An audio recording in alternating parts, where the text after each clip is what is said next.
time I suspected something was wrong at Metropolitan General Hospital was during the routine safety audit in the surgical wing. As chief of patient safety, I developed a habit of doing these walkthroughs personally, not trusting the sanitized reports that crossed my desk. Dr. Mitchell, a nurse, called out, hurrying to catch up with me. "There's something you should see in OR3. I'm Dr. Sarah Mitchell, and for the past 8 years, I've dedicated my life to keeping patients safe at one of Boston's largest hospitals. My colleagues often joke that I can spot a safety violation from across the building. They're not entirely wrong. After 15 years in hospital administration and a PhD in healthcare quality and patient safety, certain things just jump out at you. The issue in OR3 turned out to be a malfunctioning air handling system, something that should have been flagged weeks ago in the maintenance reports. But like many other problems I've been finding lately, it had somehow slipped through the cracks. How long has this been going on? I asked the nurse, already pulling out my tablet to document the violation. At least 3 weeks, she said quietly, glancing over her shoulder. We've reported it multiple times, but nothing had been done. It was becoming a familiar pattern, one that had started shortly after Richard Harrison took over as hospital director 6 months ago. I'd noticed the changes immediately, subtle at first, then increasingly obvious. Maintenance requests delayed, safety protocols streamlined, staff training sessions shortened, all in the name of efficiency and cost-cutting. "I'll take care of it," I assured the nurse, adding the violation to my growing list. "And thank you for bringing it to my attention." Back in my office, I pulled up the maintenance records. The air handling system issue had indeed been reported multiple times, but each report had been marked as non-critical and pushed back in the queue. It was the same story with dozens of other safety issues I'd documented over the past few months. A knock at my door interrupted my review. Dr. Jessica Torres, head of surgery, stood in the doorway, her expression grim. "Sarah, we need to talk about what happened in OR7 yesterday." My stomach tightened. I'd been waiting for this conversation since receiving the incident report this morning. A patient had developed a post-operative infection, the third such case in 2 months. The new sterilization protocols? I asked if I already knew the answer. Jessica nodded, closing the door behind her. "They're not working, Sarah. The shortened cycle times, the reduced chemical concentrations. We're seeing contamination rates we haven't had in years." I know. I pulled up the statistics on my computer, showing her the trend lines I've been tracking. Infection rates are up 47% since the new protocols were implemented. I submitted 3 reports to Harrison about it. "Let me guess, he said it was within acceptable parameters?" I smiled grimly. His exact words were well within industry standards, but he's using outdated benchmarks. The current safety standards are much stricter. "What are we going to do about it?" "I'm preparing a comprehensive report for the next board meeting. Every incident, every violation, every cost-cutting measure that's compromised patient safety. It'll be hard to ignore the numbers." Jessica leaned forward, lowering her voice. "Be careful, Sarah. Harrison has the board wrapped around his finger. All they see are the cost savings and efficiency metrics." She wasn't wrong. Since taking over, Harrison had cut operating costs by 15%. A feat that had earned him glowing praise from a hospital board. What they didn't see were the corners being cut to achieve those savings. After Jessica left, I spent hours compiling data for my report. The patterns were clear and disturbing. Increased infection rates, longer recovery times, more post-operative complications. All coinciding with Harrison's efficiency improvements. But I needed more than just statistics. I needed concrete evidence that would force the board to act. Over the next week, I dug deeper into the hospital's records. What I found was worse than I'd imagined. Harrison wasn't just cutting corners, he was systematically dismantling safety protocols that had taken years to build. The sterilization issues were just the tip of the iceberg. Maintenance schedules had been stretched dangerously thin. Staff training hours had been slashed. Quality control checks had been reduced to the bare minimum required by law, and sometimes not even that. I documented everything meticulously, building a case that no one could ignore. But Harrison wasn't stupid. He must have noticed my investigations, my detailed questions, my careful documentation of every violation. The confrontation came sooner than I expected. It was late evening, and I was reviewing staff rotation schedules when Harrison burst into my office, his face flushed with anger. What the hell is this? He slammed a document onto my desk, a copy of the preliminary report I'd been preparing for the board. That, I said calmly, is a comprehensive analysis of patient safety metrics since your new protocols were implemented. This is garbage, he spat. Cherry-picked data designed to undermine my authority. Do you have any idea how hard I've worked to make this hospital efficient? Efficient at what cost? I stood up, meeting his glare. The infection rates in OR7 alone are well within acceptable parameters. He cut me off. You and your obsession with gold standard protocols are costing this hospital millions. Do you know how much money we've saved with the new sterilization procedures? Do you know how many patients have developed infections because of those procedures? His face darkened. Watch yourself, Dr. Mitchell. Your position here isn't as secure as you think. Is that a threat? It's a reality check. The board meeting is in 2 days. If you present this report, if you try to undermine everything we've accomplished, everything you've accomplished, I corrected him. And what exactly is that? Cutting costs by compromising patient safety, trading people's lives for profit margins? Harrison's smile was cold. You really don't get it, do you? This is a business, Sarah. A business that was hemorrhaging money before I took over. Sometimes difficult decisions have to be made. Not with people's lives. He straightened, adjusting his tie. I'm giving you a chance here. Withdraw the report. Get on board with the program. Otherwise what? You'll fire me for doing my job. For protecting patients. For being unable to adapt to necessary changes. For refusing to embrace modern healthcare management practices. For being, quite frankly, obsolete. I looked at him for a long moment, seeing him clearly for the first time. He wasn't evil. Not really. He was just a man who had lost sight of what healthcare was supposed to be about. The report stays, I said quietly. The board needs to know the truth. Then you leave me no choice. He pulled an envelope from his jacket and dropped it on my desk. Your services are no longer required at Metropolitan General. I opened the envelope. Termination papers, effective immediately. The reasons listed were vague enough to sound plausible. Failure to adapt to organizational changes, resistance to efficiency improvements, insubordination. Your XCSSIV safety PRO TOCOLs are costing US money, he shouted, his composure finally cracking. We can't afford your outdated idealism anymore. I looked at the papers, then back at him, feeling strangely calm. You know what we really can't afford, Richard? The lawsuits that will come when people start dying from preventable infections. The investigations that will follow when someone finally looks closely at what you've been doing. Get out, he snarled. Security will escort you to clear your office. I stood slowly, gathering my personal tablet, my own device, not the hospital-issued one. Of course. But Richard? You might want to postpone that board meeting tomorrow. Why's that? I smiled, thinking of the detailed records I'd been compiling, the evidence I gathered, the witnesses I prepared. Because the medical board will be very interested in what I have to show them. His face paled slightly. You wouldn't dare. Watch me. I walked to the door, then turned back. You know what the funny thing is? All those safety protocols you called excessive. They weren't just protecting patients. They were protecting you too. As security escorted me out of the building, I could feel Harrison watching from his office window. He thought he'd won, thought he'd silenced another troublesome idealist who didn't understand the realities of modern healthcare. But he'd forgotten something crucial about patient safety professionals. We document everything.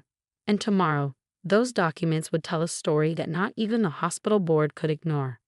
In my car, I pulled out my phone and made 3 calls. The first was to my lawyer, confirming our meeting first thing in the morning. The second was to Dr. Torres, who had been quietly gathering her own evidence from the surgical department. The third call was to my old colleague at the State Medical Board, the one who had been waiting for months for concrete evidence of safety violations at Metropolitan General. It's time, I told her. I have everything you need. Tomorrow would be interesting indeed. Harrison thought you fired another naive idealist who cared too much about safety protocols. Instead, he just armed the one person who could expose everything he'd been trying to hide. Sometimes being too careful is exactly what the situation requires. The night after my termination, I sat in my home office surrounded by 8 years' worth of meticulously maintained records.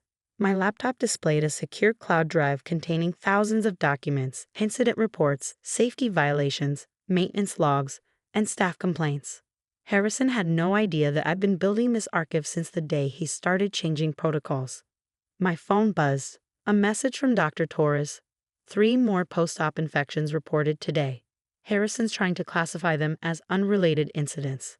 I added this information to my growing file, remembering the conversation I'd had with Jessica Torres 4 months ago when we first noticed the spike in infection rates. Document everything, I told her then. Every infection, every complication, every deviation from standard protocols. And make copies. Lots of copies. She had done exactly that, as had dozens of other healthcare professionals throughout Metropolitan General. They'd seen what was happening under Harrison's leadership, and they trusted me enough to share their concerns and their evidence. At 7 a.m., I met with my lawyer, David Cohen, in his downtown Boston office. He'd already reviewed most of my documentation, but the new files from the past week made him raise his eyebrows. "This is more serious than we thought," he said, studying the infection rate charts. "These numbers, if these had been reported properly to the medical board." "They were reported," I corrected him. "Harrison just found ways to classify them differently. Split them into separate categories, spread them across departments so the pattern wouldn't be obvious." David nodded, making notes. "Deliberate misclassification of adverse events. That's a serious violation of reporting requirements." He looked up at me. "You know they'll try to discredit you, paint you as a disgruntled former employee." I smiled, pulling out another file. "That's why I have this. Every email, every memo where I raised concerns about the safety protocols. Every response where Harrison dismissed those concerns. And most importantly, I handed him a USB drive, recorded conversations from staff meetings where he explicitly ordered supervisors to implement these dangerous policies." "You recorded the meetings?" "Massachusetts is a one-party consent state," I reminded him. "And as chief of patient safety, documenting safety-related discussions was part of my job description." David let out a low whistle. "Harrison really didn't know who he was dealing with, did he?" "No, he didn't. He'd seen me as another bureaucratic obstacle, someone too focused on rules and regulations to understand the bigger picture of hospital management. What he hadn't realized was that patient safety professionals are trained to see the biggest picture of all, the human cost of cutting corners." At 9 a.m., I met with Dr. Catherine Sullivan from the State Medical Board. I'd known Catherine for 15 years, since our residency days. She'd gone into medical regulation while I focused on hospital safety, but we'd stayed in touch, sharing concerns about the increasing pressure on hospitals to prioritize profits over patient care. "My God, Sarah," she said, paging through my reports. "The sterilization protocols alone. How did he think he could get away with this?" "Because he almost did," I admitted.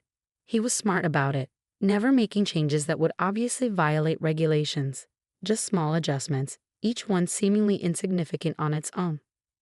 But in combination, they created a perfect storm. Reduced sterilization times, diluted cleaning solutions, shortened inspection protocols, all while maintaining just enough documentation to seem compliant." Catherine's face hardened as she read the infection statistics. 3 deaths from post-operative infections in the past month alone. And these were classified as complications due to pre-existing conditions, I quoted bitterly. Harrison found a way to blame every incident on something other than his cost-cutting measures. She set down the reports and looked at me seriously. "You know what will happen when we open a formal investigation? The hospital's reputation will suffer," I finished. "I know. I've worked there for 8 years, Catherine. I care about Metropolitan General, but I care more about the patients who trust us with their lives." She nodded slowly. "The medical board meets at 2 p.m. I want you there to present this evidence personally." As I left her office, my phone buzzed again. A message from Tom Parker, head of hospital maintenance. "Harrison's in the maintenance office, ordering us to update the service logs." "What do you need me to do?" I smiled grimly. Even now, Harrison was trying to cover his tracks. "Don't interfere," I texted back. "But document everything he changes. Take pictures of the original logs first." The next few hours were a blur of preparation. I met with Dr. Torres and other department heads who had agreed to testify about the safety violations. Each brought their own documentation, their own stories of how Harrison's policies had endangered patients. Maria Gonzalez, head surgical nurse, had kept a personal log of every infection that could be traced to the new sterilization protocols. Dr. James Wu from emergency medicine had documented how reduced maintenance on critical equipment had led to failures during crucial procedures. At 1:30 p.m., we gathered in the medical board's waiting room. Harrison wasn't there yet. He probably thought he had at least another day before I could organize any kind of response to my termination. Dr. Mitchell, a board assistant, appeared. "We're ready for you." I stood gathering my materials. Dr. Torrey squeezed my arm supportively. "Given health, Sarah." Inside the boardroom, Catherine was already seated with the other board members. Their faces were serious as I began setting up my presentation. At 1:45, the door burst open. Harrison strode in, his face flushed. "What is the meaning of this? I wasn't notified of any board hearing." "Mr. Harrison," Catherine said coolly, "how fortunate you could join us. We were just about to review some concerning evidence about safety protocols at Metropolitan General." He turned to me, his expression murderous. "You had no right." "Actually," I interrupted calmly, "as Chief of Patient Safety, I had every right and responsibility to report safety violations to the proper authorities. Your termination of my employment doesn't change that obligation.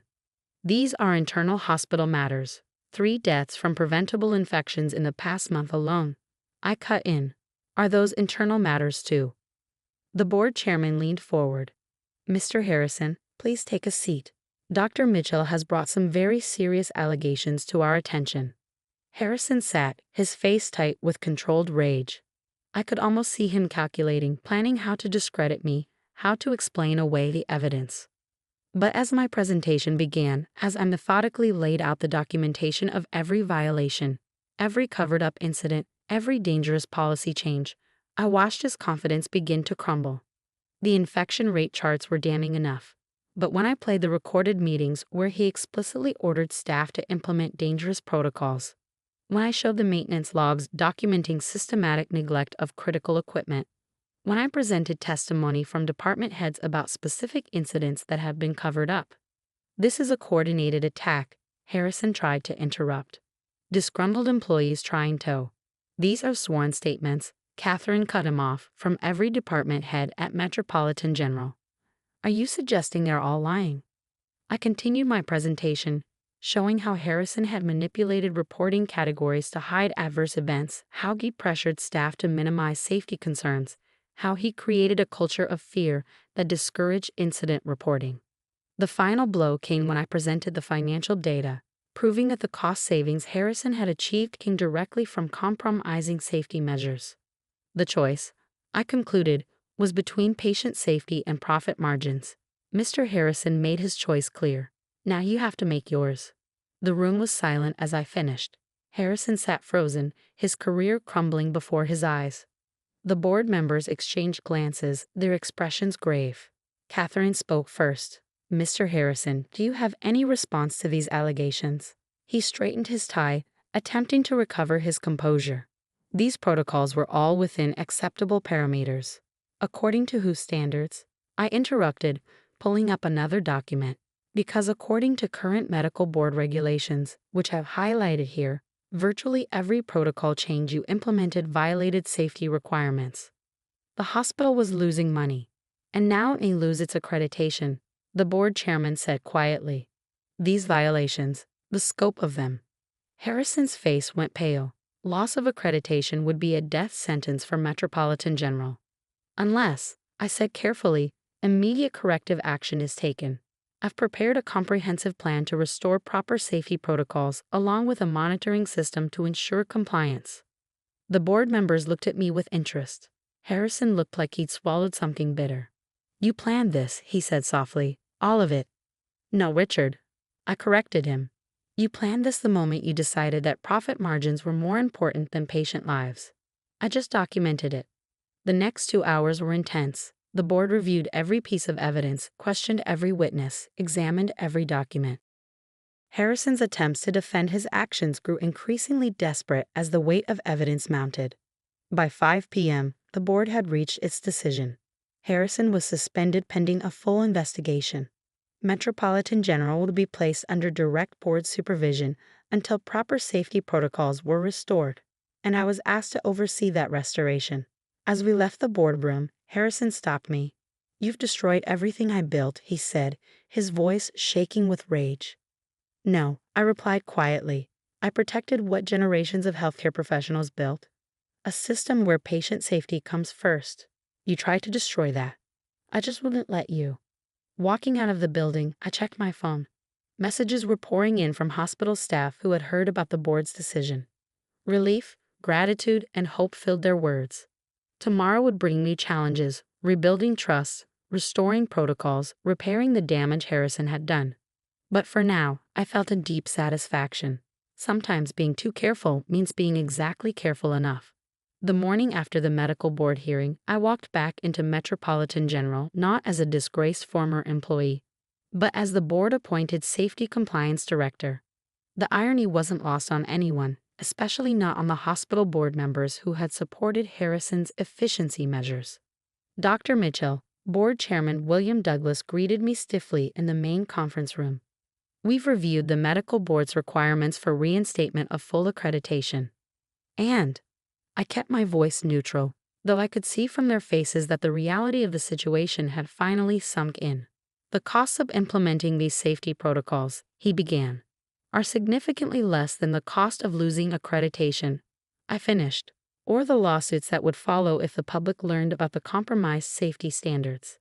The room fell silent. These were business people used to thinking in terms of profits and losses. Now they were facing a different kind of mathematics, one where human lives figured into the equation. "What do you need from us?" Douglas asked finally. "Complete autonomy to implement necessary changes, no interference from the board on safety protocols, and a public commitment to maintaining these standards regardless of cost." "That's a lot to ask." "No," I corrected him. "That's the bare minimum required by law. What Harrison did, what you allowed him to do, wasn't just unethical. It was criminal." Douglas flinched at the word criminal, but nodded slowly. "You have our full support." The work began immediately. My first step was assembling a team of department heads who had helped expose Harrison's violations. Dr. Torres from surgery, Dr. Wu from emergency medicine, Maria Gonzalez from nursing, people who had risked their careers to document the truth. "First priority," I announced in our initial meeting, "is addressing the immediate safety risks. The compromised sterilization protocols, the maintenance backlogs, the staffing shortages in critical areas. Harrison's people are still in key positions," Dr. Wu pointed out. "They won't make this easy." He was right. Despite Harrison's suspension, many of his loyal administrators remained, embedded throughout the hospital's bureaucracy. They had careers and reputations invested in maintaining the fiction that his policies had been legitimate. But I had something they didn't: proof. Over the next week, we methodically addressed each safety violation documented in my reports. The sterilization protocols were immediately restored to proper standards. Critical equipment maintenance was expedited. Staffing levels were increased to ensure proper safety monitoring. The costs mounted quickly, causing the board members to shift uncomfortably in their seats during daily briefings. But with the medical board's investigators now regularly present in the hospital, they couldn't object. The resistance from Harrison's remaining allies was subtle but persistent. Maintenance requests were lost. Schedule changes were misunderstood. Documentation was accidentally misfiled. Then came the first test of our restored protocols. Dr. Mitchell. Maria Gonzalez caught me as I was leaving a department meeting. "We've got a situation in War 4. The new safety protocols just prevented a major incident." I followed her to the surgical wing, where Dr. Torres was waiting with a grim expression. "The equipment check you reinstated," she explained. "It caught a critical fault in the anesthesia delivery system. Under Harrison's protocols, we wouldn't have found it until—" She didn't need to finish. We all knew what could have happened. "Document everything," I instructed. "Every detail, every person involved, every potential consequence that was avoided." The incident became our first success story. Concrete proof that the restored safety measures were saving lives. I made sure the report reached every board member and department head. But our opponents weren't finished. 2 days later, an anonymous letter circulated through the hospital, detailing the excessive costs of the new safety protocols and warning of potential layoffs and department closures. I called an all-staff meeting.